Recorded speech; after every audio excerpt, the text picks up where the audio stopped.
رمضان آ گیا ہے، رمضان آ گیا ہے، بخشش کا ساتھ لے کے سامان آ گیا ہے، رمضان آ گیا ہے، رمضان آ گیا ہے۔ This program is sponsored by Servo Motor Oil, Shama Banaspati and Cooking Oil, Wiz Wash, Gulistan Property Marketing, SM Foods, Volca Foods International, and Al Kareem Builders. اعوذ باللہ من الشیطان الرجیم، بسم اللہ الرحمن الرحیم، الصلاۃ والسلام علیک یا رسول اللہ صلی اللہ علیہ وسلم۔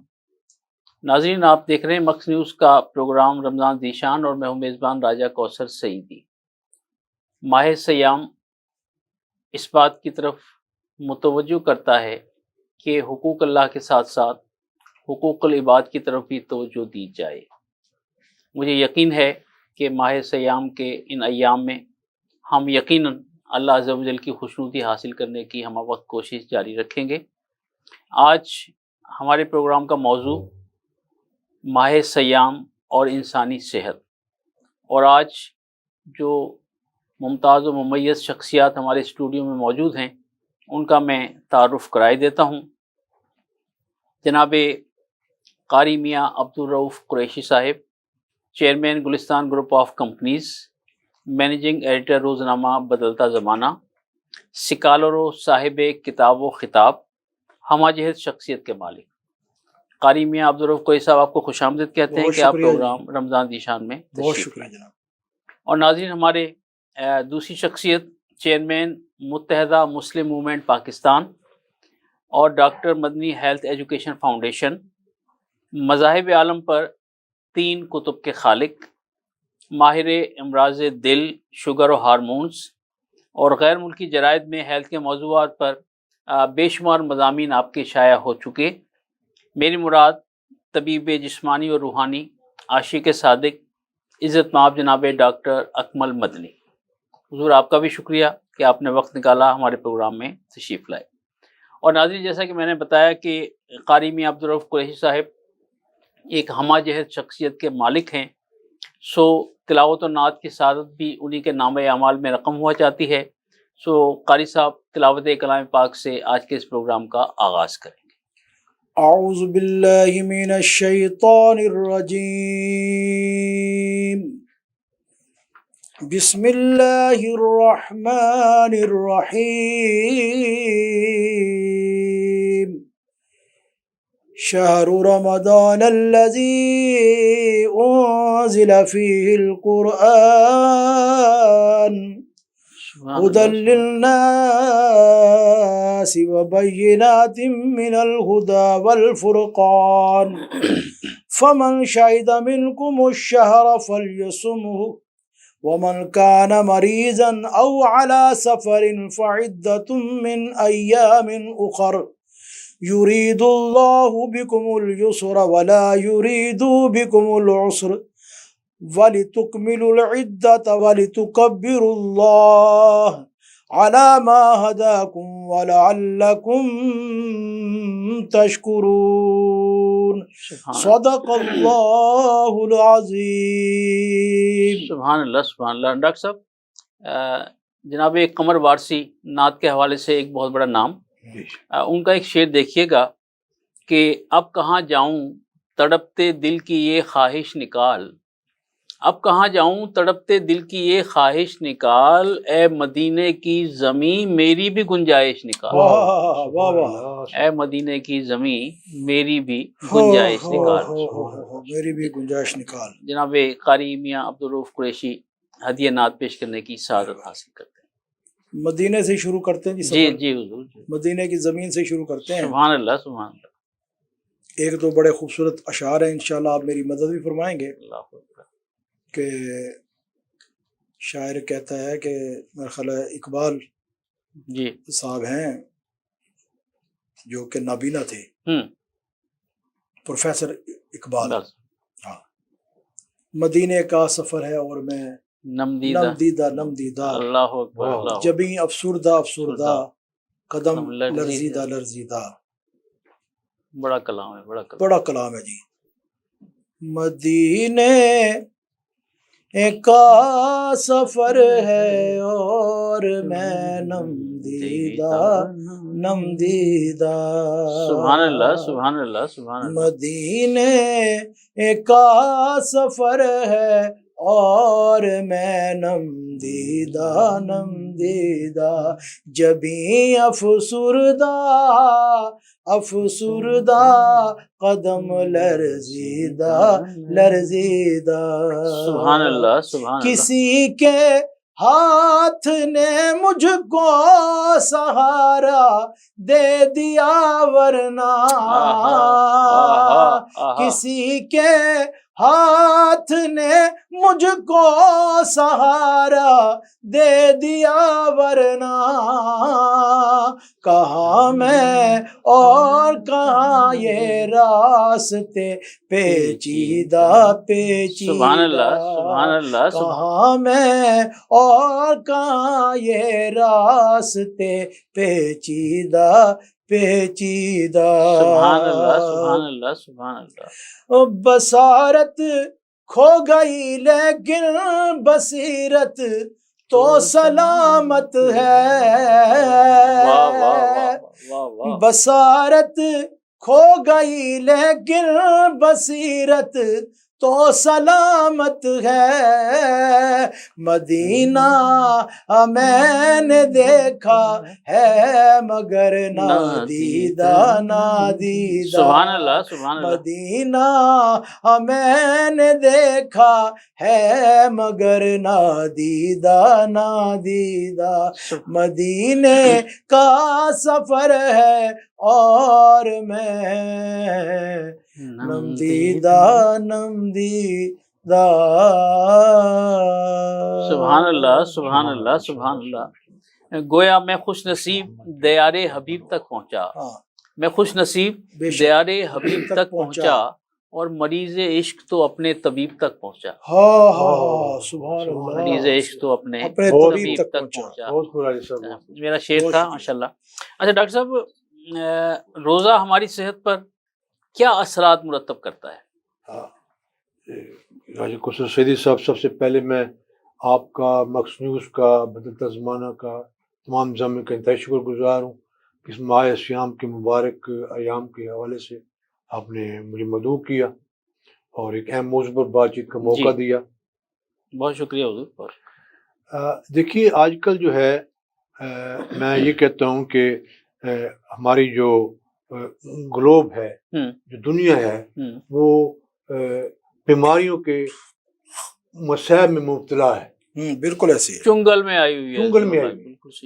ہسپتال بھرے پڑے ہیں. جی، تو میں اکثر یہ بھی کہتا ہوں کہ آج سے 20-25 سال پہلے جب کچھ عوامی اجتماعات ہوتے تھے تو کوئی وی آئی پی شخصیت جاتی تھی تو لوگ مطالبہ کرتے تھے کہ ہمیں سپورٹ گراؤنڈ دیا جائے، ہمیں کچھ کھیلنے کے مواقع دیے جائیں، وہ اس قسم چیزیں. لیکن آج آپ دیکھ لیں کہ آج جو بھی اجتماع ہوگا اس میں جو کنسرن اتھارٹیز ہوتی ہیں ان سے مطالبہ کیا جاتا ہے کینسر ہاسپٹل بنایا جائے، دل کا ہاسپٹل بنایا جائے، شوگر کا ہاسپٹل بنایا جائے. یعنی کہ بیماریاں اتنی کثرت ہو گئی ہیں کہ ہر قسم کی بیماریوں اور افراد سے پرائیویٹ اور پبلک جو ہاسپٹل بھرے پڑے ہیں. اس کی کیا وجوہات ہے؟ میں سمجھتا ہوں کہ آج کی نشست میں ہم نے یہ بات کرنی ہے. بالکل اہم بات کی آپ نے. بالکل اہم بات کی.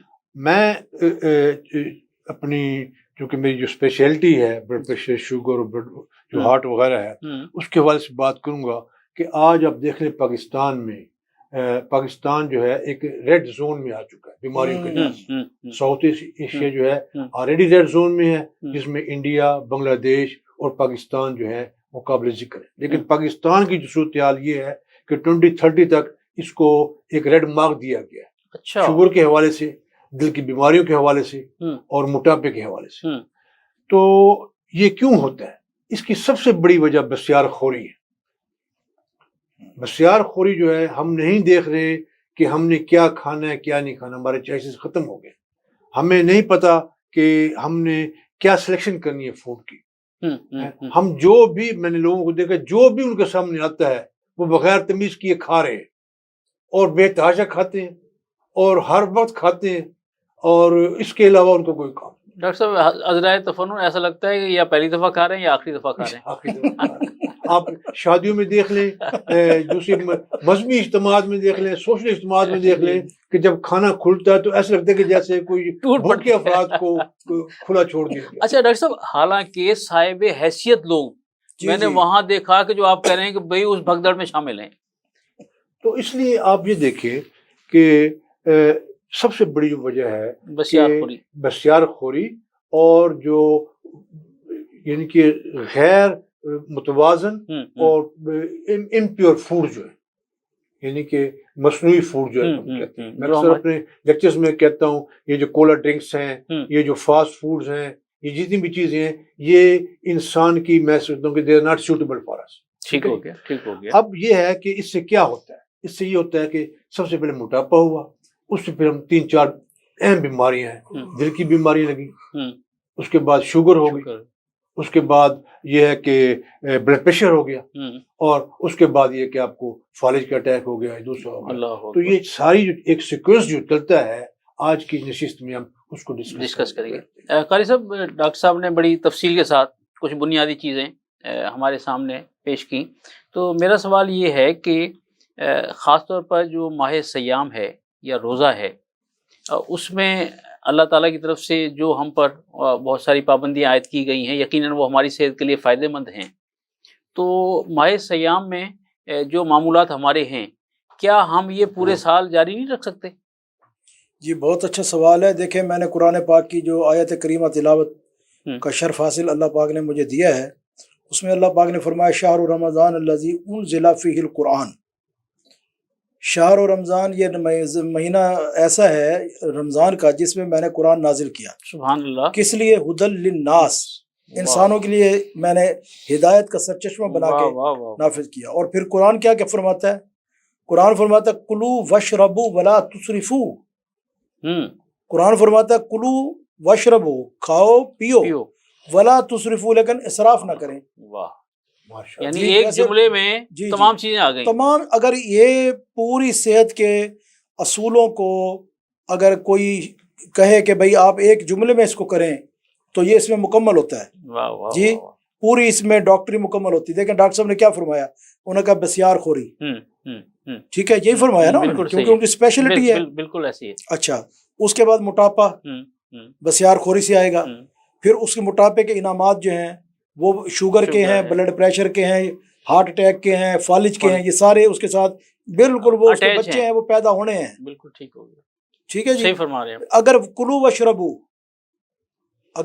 وشربو کیا جائے، ولا تسرفو، اسراف نہ کیا جائے، جو کیلوریز میرے وجود کو درکار ہیں میں ولا تسرفو وہ نہ لوں، وہی لوں جو مجھے چاہیے۔ اب تسرفو کیا ہے؟ اسراف کیا؟ فضول کیا ہے؟ جیسے کہ ہر وہ چیز فضول ہے جس کے بغیر گزارا ہو سکتا ہو، ہر وہ چیز فضول ہے، بالکل صحیح۔ اسراف ہے جس کے بغیر گزارا ہو سکتا ہو، ٹھیک ہے۔ اگر میرا 5 مرلے کے گھر میں گزارا ہو سکتا ہے تو 1 کنال کی کوٹھی اسراف ہے۔ بالکل صحیح کہہ رہے ہیں۔ جی سر، بالکل صحیح۔ اور اگر میرا سر ایک یعنی کہ صاف ستھرے کپڑوں میں میرا گزارا ہو سکتا ہے تو مجھے آپ بتائیں اس کے اوپر کبھی کسی کو دیکھا آپ نے کوئی رضائی لے کے پھر رہا ہو یا کوئی اس کے اوپر کوئی کمبل لے کے پھر رہا ہو؟ کوئی نہیں لے کے پھرتا۔ ٹھیک ہے جی، اسراف یہ اعتدال جو ہے، ہاں جی، ابھی ایک گھڑی ہے وہ سر 1000 روپے میں بھی آ جاتی ہے، وہی گھڑی جو ہے نا جی وہ $1000 میں بھی آ جاتی ہے، اس میں کون سا مسئلہ ہے؟ لیکن وہ اسراف ہے، وہ اسراف ہے، ٹھیک ہے۔ بات یہ، اچھا پھر ہر بندے کی اپنی حیثیت ہے، لیکن یہاں حیثیت نہیں ہے۔ یہاں مثال کے طور پہ میرا جسم جتنی کیلوریز مانگتا ہے، آپ کا جسم جتنی مانگتا ہے، ڈاکٹر صاحب مانگتے ہیں، یہ سب ہم نے ڈاکٹر صاحب سے سیکھا ہے۔ بالکل صحیح۔ وہ بتاتے ہیں کہ بھائی آپ کو جو ہے نا، آپ کو کیلشیم کی کمی ہے، آپ جناب اس کے اندر جو ہے نا پروٹین لیں، آپ جو ہے نا اس سے پرہیز کریں، آپ جناب جو آپ کی فیٹس ہیں ان سے آپ پرہیز کریں. ولا تسرفو کی تشریح ہے ساری ہے, بالکل صحیح کہا, یہ ساری اس کی تشریح ہے. بڑی خوبصورت بات کی آپ نے. جی سر. خوبصورت بات کی. اچھا آپ یہ دیکھیں جو نوبل انعام ملا کینسر کے جو علاج دریافت کرنے والا بندہ تھا جاپان کا, اس نے دریافت نہیں کیا, اس نے اپنے تھیسس میں صرف یہ لکھا کہ میں سمجھتا ہوں کہ اگر روزہ رکھا جائے تو اس سے کینسر کا علاج ہو سکتا ہے. سبحان اللہ. علاج دریافت نہیں کیا اس نے. واہ واہ واہ. وہ نوبل انعام یافتہ ہے ڈاکٹر صاحب, اس کے اوپر آپ کو مزید روشنی ڈال کے بتا دیں گے. واہ واہ واہ. جی سر. اچھا پھر بیماریوں کی جو ابتدا ہے, جو ہماری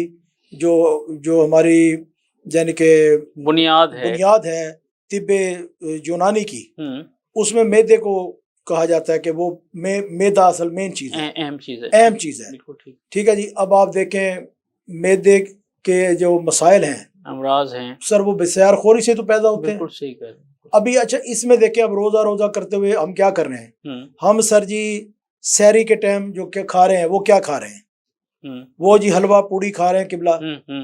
اس کے بعد سر جی ہم جو چکنائی والی چیزیں وہ کھا رہے ہیں سر جی. جی سر, مرغن غذائیں کھا رہے ہیں سر جی. اس کے اندر سر سری پائے کھا رہے ہیں جی. اس کے اندر سر جی ہم یعنی کہ اپنی جناب جو ہماری کیا کہتے ہیں وہ اصلی گھی کھایا جا رہا ہے جناب, مکھن کھایا جا رہا ہے, نہاری کھا رہے ہیں جی. اب مجھے آپ یہ بتائیں کہ بھائی یہ چیزیں جو جب یہ بندہ کھائے گا تو اس کو اول تو پہلے بہت زیادہ بھوک لگے گی. بالکل صحیح کہہ رہے ہیں. جی. پھر پیاس لگے گی. اب پہلے آپ دیکھیں غذائیں پہلے ناقص ہیں, پہلے ان کا معیار اچھا نہیں ہے. اس کے بعد پھر انتخاب دیکھیں آپ. بالکل ٹھیک ہے. انتخاب دیکھیں کہ کیا کر رہے ہیں ہم انتخاب غذاؤں کا, یعنی کہ ہر وہ غذا جو ہمارے روزے کو بھی جو ہے نا جی اس نے وہ پورا امتحان میں ڈالا ہوا ہے. گویا وہ جو آپ نے آیت تلاوت کی اس کا جو ترجمہ ہے یہ اس پر پورا اترتا ہے کہ اسراف کر رہے ہیں. یہ سب اسراف ہو رہا ہے جی. پھر پکوڑے کھائے جا رہے ہیں جی سر, سموسے کھائے جا رہے ہیں, اس کو ٹھنڈی بوتلیں پی جا رہی ہیں سر. بتائیں سر یہ کہاں کا اصول ہے؟ بالکل ٹھیک ہے. یہ کہاں لکھی چیزیں, چکنائی والی چیزیں اوپر. اچھا گرم چیز ہے اس کے اوپر سر آگ, مطلب وہ کھا رہے ہیں آگ کے اوپر سر, پھر وہ ٹھنڈا آ رہا ہے. اب مجھے بتائیں وہ میدا بیچارہ کہاں تک, وہ تو ڈسٹرب پریشان ہو جاتا ہے میرے ساتھ, وہ کیا رہا ہے. اچھا اور رمضان میں تو سر یہ اتنا دیکھیں ہر دوسرے تیسرے دن بیمار ہو جاتے ہیں. آپ ڈاکٹروں کے پاس دیکھیں اتنا رش لگا ہوتا ہے جس کی عادت نہیں ہے. ناظرین وقفے سے واپسی کے بعد جناب ڈاکٹر اکمل مدنی صاحب سے پوچھیں گے جو بات میاں صاحب نے کی کہ یہ جو اتنے سارے امراض معدے کے پیدا ہو رہے ہیں جس کی وجہ سے اور بہت ساری بیماریاں ہیں, تو آخر اس کا علاج کیا ہے اور یہ روزہ کس طرح جو ہے وہ اس میں ہمارے لیے بہتری کے اسباب پیدا ہو سکتے ہیں. تو ایک وقفے کا وقت ہو جاتا ہے, ہمارے ساتھ رہیے کہ ملتے ہیں ایک وقفے کے بعد. This program is sponsored by Servo Motor Oil, Shama Banaspati and Cooking Oil, Wiz Wash, Gulistan Property Marketing, SM Foods, Volca Foods International, and Al Kareem Builders.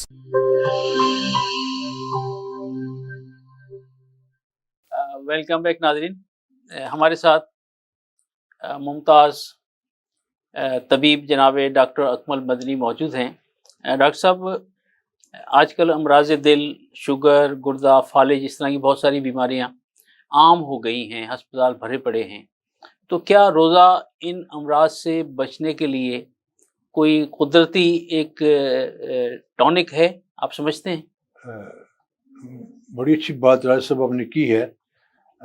میں سمجھتا ہوں کہ جو اسلام کی تعلیمات ہے اور سرکار پاک کی جو زندگی مبارکہ ہے اس سے ہم اپنی زندگی ہر گوشے سے کا فائدہ پہنچا سکتے. سبحان اللہ. سرکار پاک نے فرمایا کہ آپ سے منسوب ہے یہ بات کہ کھانے کو 3 حصوں میں تقسیم کیا جائے. ایک حصہ کھانے کے لیے, ایک مشروب کے لیے پینے کے لیے, اور ایک حصہ جو ہے اس کو ہوا کے لیے رکھا جائے. تو اگر میں یہ سمجھتا ہوں کہ یہ اتنا میڈیکل بہت بڑا لا ہے کہ اگر صرف اسی کو فالو کیا جائے تو میں سمجھتا ہوں کوئی شخص زندگی میں ان جو یہ کرونک مرائض جن کا آپ نے ذکر کیا ہے اس کا شکار نہیں ہو سکتا. سبحان اللہ سبحان اللہ. جیسے کہ ابھی ہمارے قاری صاحب فرما رہے تھے کہ ہم لوگ جو ہے روزے کو بھی ہم نے اس طرح لیا ہے کہ جیسے ہم نے ایک کھانے پینے کا جشن یا پارٹی بنا لیا کہ سحری میں ہم اتنا ٹھوس لیتے ہیں کہ وہ بالکل ابنڈنس ہو جاتا ہے, اور پھر افطاری تو ہم اس طرح کرتے ہیں کہ جیسے ہم سالوں کے بھوکے ہوں, ہم نے دوبارہ کبھی نہیں کھانا. تو اس روزے کا کیا فائدہ ہوگا؟ بالکل صحیح کہہ رہے ہیں، اس روزے کا کیا فائدہ اس ہوگا؟ روزے کا کیا فائدہ ہوگا؟ فائدہ تو یہ ہے نا کہ جیسے ہمارے جو اکابرین تھے، اسلاف تھے سرکار ہمارے، پاک ہیں، صحابہ کرام ہیں، ہوں، اور ہمارے جو اولیاء کرام گزرے ہیں، صوفیہ کرام جو گزرے ہیں، اگر آپ ان کی سوانح حیات کا مطالعہ کریں تو ہمیں روزے کی حقیقی جو افادیت کا پتہ چلتا ہے کہ روزہ کیا چیز ہے، احساس کا نام ہے۔ احساس کا نام ہے۔ اور پھر اگر آپ نے صحت کے اس کے بینیفٹ لینے ہیں تو پھر روزہ اس صورت میں فائدہ مند ہو سکتا ہے، جس طرح قائد صاحب نے فرمایا کہ اگر روزہ کی سحری رفتاری اس طرح کی جائے گی تو یہ تو نقصان دہ ہوگا بہت، یہ تو صحت کو اور نقصان دہ کرے گا۔ تو میں یہ آپ کے کہہ رہے ان کی نظر میں مکس کے نیوز کے جو ہے حاضرین جو ہیں ان کی خدمت میں عرض کرنا چاہتا ہوں کہ اگر آپ نے روزے کا فائدہ روحانی بھی لینا ہے اور جسمانی بھی لینا ہے، باطنی بھی لینا ہے، تو جو اس کے اصول ہیں ان پر چلا جائے، ٹھیک ہے۔ اور حضور پسند کی زندگی کے پاک کا ایک اور معمول تھا، آپ جمعرات کو اور سوموار کو روزہ فرماتے تھے ہر ہفتے۔ سبحان اللہ، سبحان اللہ، واہ واہ، یہ آپ کی زندگی کا معمول تھا۔ تو آپ نے فرمایا تھا کہ میں اللہ تعالیٰ کا کیوں نہ شکر گزار بندہ بنوں، اور شمار کو مطلب فرمایا تھا کہ اس دن تو میں پیدا ہوا تھا تو میں کیوں اللہ تعالیٰ کا شکر ادا کروں۔ واہ سبحان واہ، اللہ، یہ سبحان ایک معمول اللہ۔ تھا۔ اچھا، میں اب جو بات کرنے لگا ہوں وہ یہ ہے کہ جو لیٹسٹ ریسرچ ہے انہوں نے یہ کہا ہے کہ یہ ثابت کیا ہے کہ اسے کہتے ہیں انگلش میں انٹرمیڈیٹ فاسٹنگ، کہ ایک دن کھایا جائے ایک دن بھوکا رہ جائے، سبحان یا اللہ، ہفتے میں 24 گھنٹے سے لے کر 72 گھنٹے تک اپنے آپ کو ہر قسم کی خوراک سے دور رکھا جائے۔ واہ، اور وہی کنسیپٹ ہے جو سرکار پاک صلی اللہ علیہ وسلم جو ہے نا 2 دن روزہ رکھتے فرماتے ہیں، واہ واہ، اور آپ کی پیروی میں خلفاء راشدین صحابہ کرام رکھتے تھے، ماشاءاللہ۔ ٹھیک ہے۔ اس لیے آپ یہ دیکھ لیں کہ سرکار دو عالم صلی اللہ علیہ وسلم کی آمد سے پہلے مدینہ شریف میں جتنے بھی طبیب تھے وہ آپ کے آنے کے بعد وہ طبیب غائب ہو گئے، ہاں بالکل، انہیں کوئی مریض ہی نہیں ملتا، مریض مریض نہیں ملا، ماشاءاللہ۔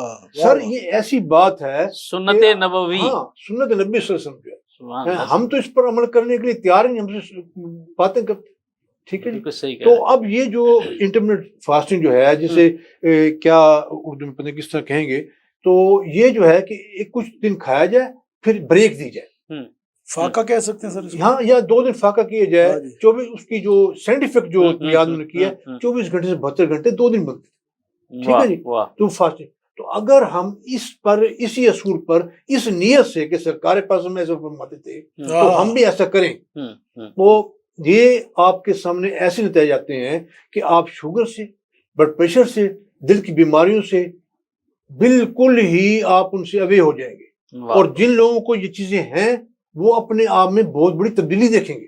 واہ واہ، لیکن اس کو کنٹرول کرنے کی ضرورت ہے، کیونکہ ایک اشتہا کا سیٹی اسے سینٹر کہتے ہیں برین میں، جو کہ جو بڑھتا جاتا ہے آپ کہتے ہیں اور کھائیں اور کھائیں اور کھائیں اور کھائیں، وہ ہوش ختم ہی نہیں ہوتی۔ ہوش ختم نہیں ہوتی۔ اور آپ نے دیکھا، اچھا سرکار صاحب نے فرمایا کہ نوالے کو چبا کر کھایا جائے، اپنے 24 دانتوں میں، ایسا آپ سے منسوب ہے۔ جی جی۔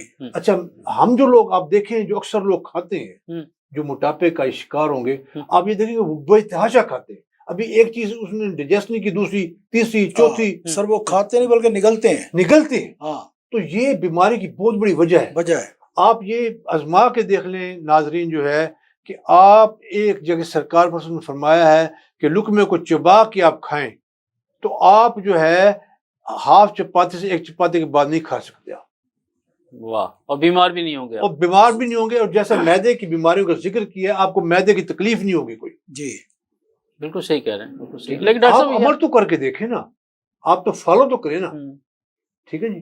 اور آپ اگر ہفتے میں 7 دن ہوتے ہیں، 5 دن آپ کھاتے ہیں، ایک دن معمول سے ہٹ جائیں، میں آپ کو یقین دلاتا ہوں کہ آپ موٹاپے سے، شوگر سے، بلڈ پریشر سے آپ دور ہوں گے، اور اگر خدا نخواستہ آپ اس کا شکار ہو چکے ہیں تو آپ کی جو علامات ہیں اس میں بے تحاشا کمی ہو جائے گی۔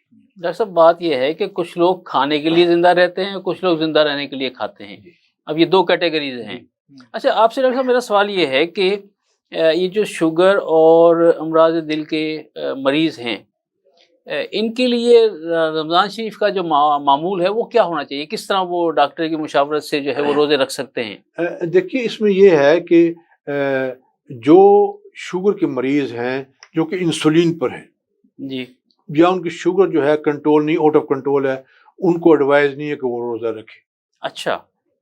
وہ اپنی جو ہے جو معمولات جیسے ڈاکٹر نے آپ کے کوئی میرے شوگر نے یا میرے مرض دل نے آپ کو جس طرح سجیسٹ کیا ہے، لیکن وہ لوگ جو کہ نئے شکار ہوئے ہیں ہلکی، کیونکہ شوگر کی کافی گریڈنگ ہے، کافی سٹیجنگ ہے، اس میں بلڈ پریشر کی بھی آگے سٹیجنگ ہے، گریڈنگ ہے، دل کی بیماری کی بھی گریڈنگ ہے. تو اگر آپ ابتدائی مرحلے میں ہیں تو آپ کو اتحاد کے ساتھ آپ کے جو مہر امراض دل ہیں یا مہر امراض شوگر جو ہیں وہ آپ کو اجازت دے سکتے ہیں کہ آپ ان قیود میں رہ کر اپنے روزے اور عبادت کر سکتے ہیں.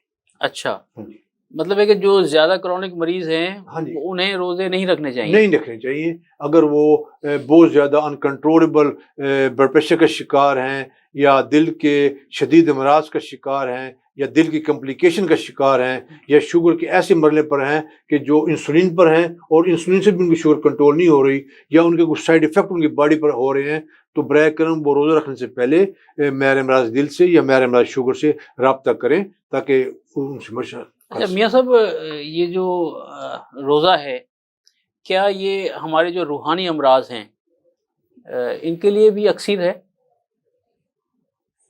دیکھیں، جیسے ڈاکٹر صاحب نے فرمایا کہ ایک جو مریض آدمی ہے، بلڈ پریشر کا مریض آدمی ہے یا شوگر کا مریض آدمی ہے، تو قرآن بھی یہی فرما رہا ہے کہ مریضن او علی سفرن.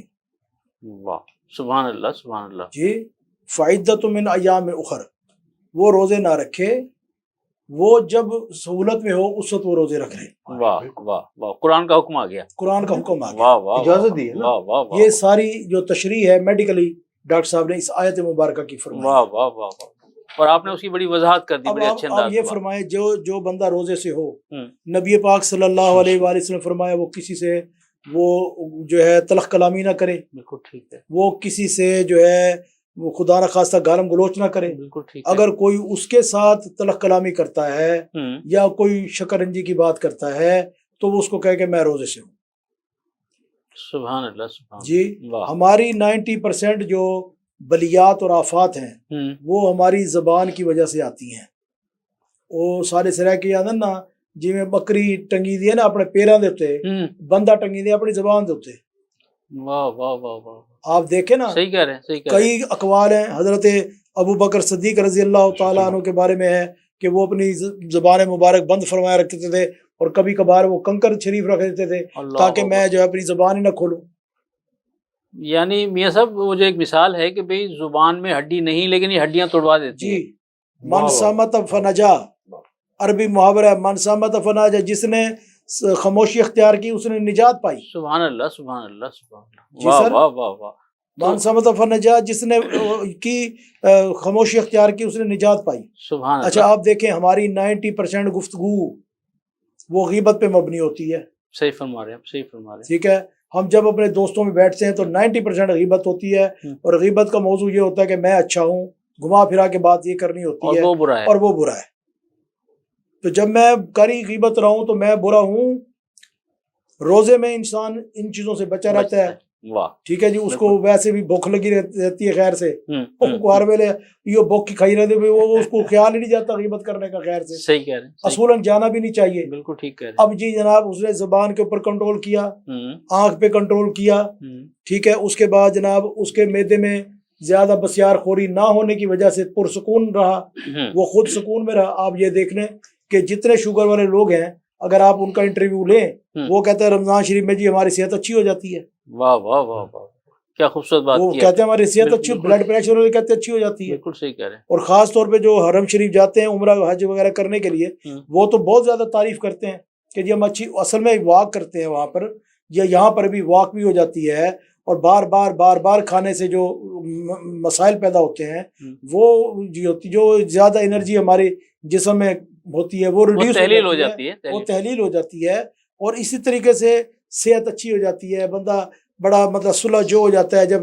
اپنی بھوک پیاس دیکھتا ہے، کسی غریب کی بھوک پیاس کے اوپر بھی اس کو تھوڑا سا ترس آتا ہے، رحم آتا ہے. پھر آپ دیکھیں زکوٰۃ بہت اس مہینے میں دی جاتی ہے، عشر دیا جاتا ہے، صدقے خیرات کیے جاتے ہیں، جی سب کچھ کیا جاتا ہے. تو معاشرے کے اوپر تو اس کا بہت اچھا اثر ہے. جی ڈاکٹر صاحب، کیا روزے کی حالت میں جو ورزش ہے اور صبح کی سیر ہے کیا اس معمول کو جاری رکھا جا سکتا ہے؟ یہ تو منحصر ہے کہ جو کر رہا ہے اس کی صحت کیسے ہے. ٹھیک ہے، میں تو ایسے ایڈوائز کروں گا کہ اس کو ایک حد تک کیا جائے، کیونکہ جیسے ابھی ہمارے گرم مرطوب علاقے ہیں، یہ ملتان کا ارد گرد کا یا ڈیزرٹ کا علاقہ ہو، تو اس میں یہ رہتا ہے کہ جو ہی 5-6 گھنٹے گزرتے ہیں جو پانی کی کمی کے ساتھ شروع ہو جاتے ہیں. تو اگر آپ اپنے کو پہلے صبح اغزاس کر لیں گے ایکسرسائز سے یا دوسری چیزوں سے، تو ہو سکتا ہے کہ جو روزے کے جو اثر کے اوقات ہوں وہ آپ کے لیے مشکل ہو جائے. تو اس میں بہتر میں اپنے مریضوں کو یہ سجیسٹ کرتا ہوں کہ روزہ کھولنے کے بعد وہ واک پر جا سکتے. واہ واہ، ٹھیک ہے، کیا اچھی تو بات کی. تاکہ یہ کہ جو کچھ آپ نے کھایا ہے یا کوئی اضافی بھی کھایا ہے تو وہ اس کے ہضم میں اس کی مدد بھی ہو جائے گی، اور وہ اپنا جو نا مقصد بھی اپنا ایکسرسائز کا حاصل کرے. اچھا ڈاکٹر صاحب، یہاں ایک سوال اور ہے. ماشاءاللہ آپ نے بہت ساری کتب بھی لکھی اور مذاہب عالم کا مطالعہ بھی ہے آپ کا. اکثر احباب یہ سوال کرتے ہیں کہ روزے کی حالت میں انجیکشن لگوایا جائے یا نہ لگوایا جائے، اس پر کیا جی، جو فقی کرام ہے امت مسلمہ کے، ان کی غالب اکثریت نے اس کی اجازت دی ہے. اچھا، کہ انجیکشن ایمرجنسی لگوایا جا سکتا ہے. اچھا، اور ان کا استدلال یہ ہے کہ روزے کا تعلق جو ہے وہ انضمام کے ساتھ ہے، ڈائجیشن کے ساتھ ہے. ٹھیک ہو تو گیا. ایسی کوئی چیز جو کہ منہ کے اندر نہ جائے، لیکن اگر کوئی ایسی اضطراری حالت ہو جائے کہ اس میں انسان کی کوئی صحت کو خطرات لاحق ہوں، تو اس میں کوئی ایسا مذائقہ نہیں ہے. مذائقہ نہیں. قاری صاحب، لیکن اس میں ایک ایکسیپشنز یہ ہیں کہ انجیکشن کو یعنی کہ ویٹامنس کے انجیکشن لگوا رہے ہیں، طاقت کے انجیکشن لگوا رہے ہیں، یہ میں کمزوری فیل کر رہا ہوں، اس سے اس کی کراہت کا اظہار کیا گیا ہے. کوئی اگر یہ ہے کہ جیسے میں کہ اضطراری ہیلتھ کی پوزیشن ہو جائے تو اس میں لگوانے میں. قاری صاحب، ہمارے ناظرین آپ کو دیکھ رہے ہیں، سن رہے ہیں، محسوس کر رہے ہیں، تو آج کے موضوع کے حوالے سے ماہ سیام اور انسانی صحت، آپ کوئی خاص پیغام اپنے تجربے کی روشنی میں عطا کیجیے. جی، میں یہی عرض کروں گا کہ ماہ سیام کے حوالے سے ہمیں جو ہے جس طریقے سے فرمایا گیا جب تک بھوک نہ لگے اس وقت تک ہمیں کھانا نہیں کھانا چاہیے، اور جب بھوک لگے تو اس کے 3 حصے اپنے معدے کے کرنے چاہیے. معدے کے بارے میں بھی فرمایا گیا کہ معدہ عام طور پہ جو ہے جس طرح یہ ہر بندے کی ایک جیسے مٹھ ایسے یہ بند کرتا ہے مٹھی، اتنا معدہ ہوتا ہے. باقی جو ہم اس میں پانی ڈالتے ہیں، خوراک ڈالتے ہیں، وہ غبارے کی طرح پھیل جاتا ہے. اور نبی پاک صلی اللہ علیہ وآلہ وسلم کی ایک حدیث پاک کا مفہوم بھی یہی ہے کہ معدے سے زیادہ اور کوئی گندا برتن نہیں بنایا جس میں مطلب ہے ہم جس کے ساتھ اتنا اس کے ساتھ برا حشر کرتے ہیں. جی جی، جس کو اتنے برے طریقے سے بھرا جاتا ہے. جیسے ڈاکٹر صاحب نے فرمایا پھر اس کے 3 حصے آقا جی صلی اللہ علیہ وآلہ وسلم فرمایا کہ 3 حصے کریں. آپ ایک حصہ جو ہے اس میں کھانا کھائیں. کھانا کا آداب آپ کو بتائے کہ جی اس کو چبا کے جو بندہ کھائے گا معدے کے 99% تو مسائل ہی ختم ہو گئے نا اس کے. بالکل صحیح کہا. جی، جب وہ مسائل ختم ہو گئے تو اس سے جو ہے پھر موٹاپا کہاں سے آئے گا، پھر شوگر کہاں سے آئے گی، جی اس کا بلڈ پریشر کہاں سے آئے گا، کینسر کہاں سے آ جائے گا. یہ سب وہ چیزیں ہیں جو غلیظ مادے ہیں جو ہمارے جسم میں اپنی جگہ بنا لیتے ہیں. ٹھیک ہے نا. ڈاکٹر صاحب نے بالکل نبی پاک صلی اللہ علیہ وآلہ وسلم کی سنت کے عین مطابق، اچھا پھر ایک حصہ پانی کے لیے، ایک حصہ خوراک کے لیے، ایک حصہ ہوا یعنی کہ سانس وغیرہ لینے کے لیے، اور بھوک رکھ کے کھانا ہے، بھوک چھوڑ کے کھانا ہے. ہمارے یہاں بچوں کہتے ہیں رج کے کھا تھوڑا جا بیا کھاؤ صحیح، بیا کھاؤ. یہ ہمارے سرائکی جو بیلٹ ہے اس کے اندر یہ محاورہ ہے، اور رج کے کھاؤ صحیح، رج کے کھاؤ. بھائی رج کے کھانا منع ہے، رج کے کھانا گناہ ہے، شریعت کے بھی خلاف، شریعت کے خلاف ہے، صحت کے خلاف ہے. بھوک رکھ کے کھاؤ. اب دیکھو نا، یہی میں نے اور آپ نے کانوں سے یہی سنا، سب سے یہی سنا.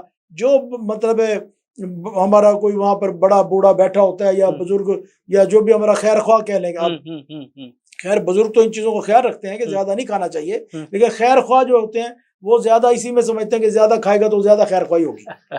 جی سر. اچھا آپ نے کبھی نہ پاکستان میں توبہ استغفر اللہ کبھی بھوک سے مرتے دیکھا بندہ؟ لیکن آپ دیکھ رہے ہیں بسیار خوری سے ہزاروں مر رہے ہیں ڈیلی، اسپتال بھرے پڑے، اسپتال بھرے پڑے ہیں. بھوک سے کبھی کو مرا؟ صحیح کہہ رہے، صحیح کہہ رہے. جی بالکل صحیح. تو اس واسطے جناب یہ سارے امراض سے بچنے کا یہی طریقہ ہے، کلو وشربو ولا تسرفو. اتنا جتنا اللہ پاک نے عطا فرمایا ہے اس کو توازن سے کھائیں، اس کو اللہ کے بندوں کو بھی کھلائیں، واہ تقسیم کریں، دسترخوان وسیع فرمائیں، واہ اللہ تعالیٰ وسیع کرے۔ جتنے اولیاء کرام گزرے ہیں، جیسے ڈاکٹر صاحب نے فرمایا کہ بھائی ان کا لنگر آپ دیکھیں، ان کا دسترخوان وسیع تھا، لیکن خود وہ اندر فاقے سے بیٹھے ہوتے تھے، اللہ اکبر، خود روزے سے بیٹھے ہوتے تھے، واہ واہ واہ، باہر لنگر ان کے چل رہے ہوتے تھے۔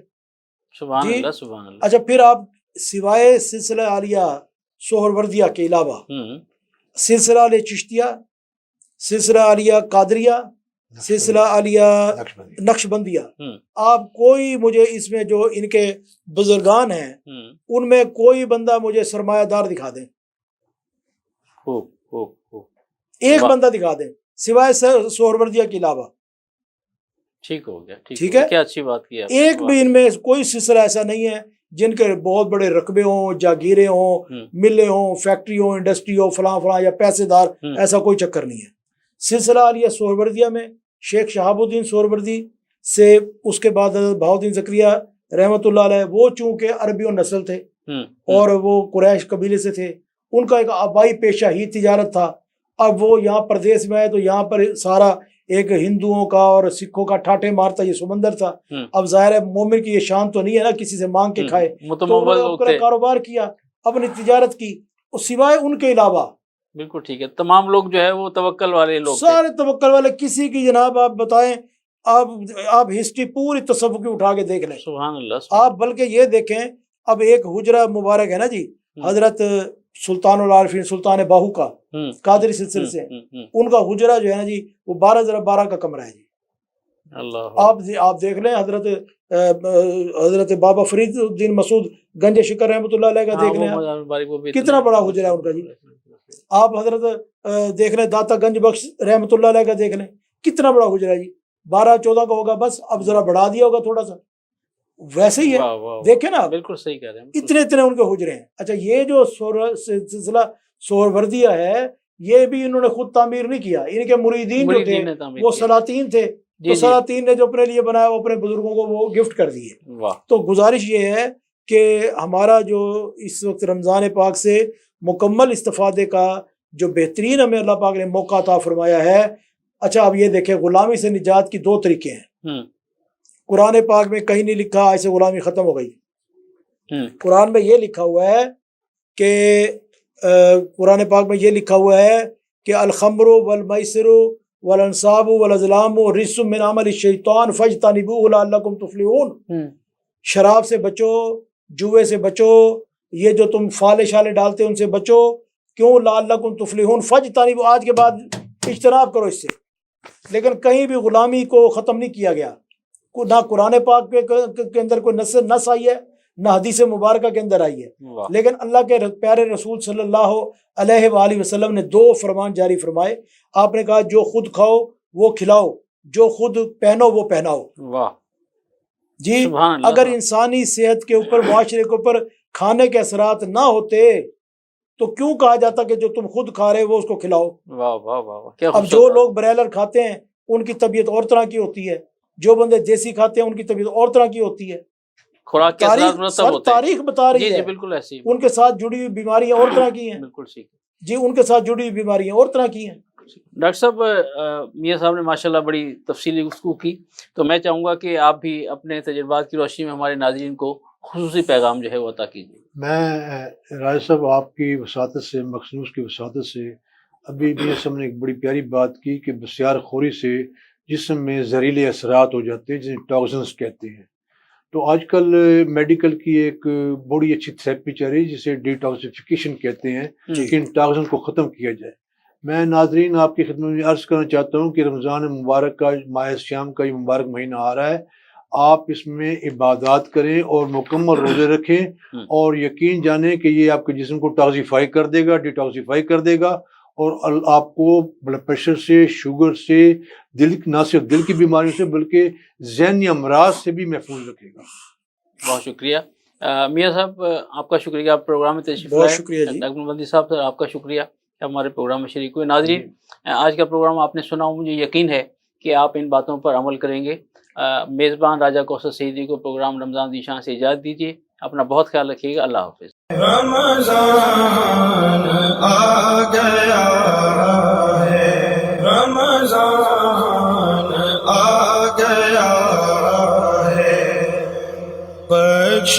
بخشش کا ساتھ لے کے سامان آ گیا ہے، رمضان آ گیا ہے، رمضان آ گیا ہے۔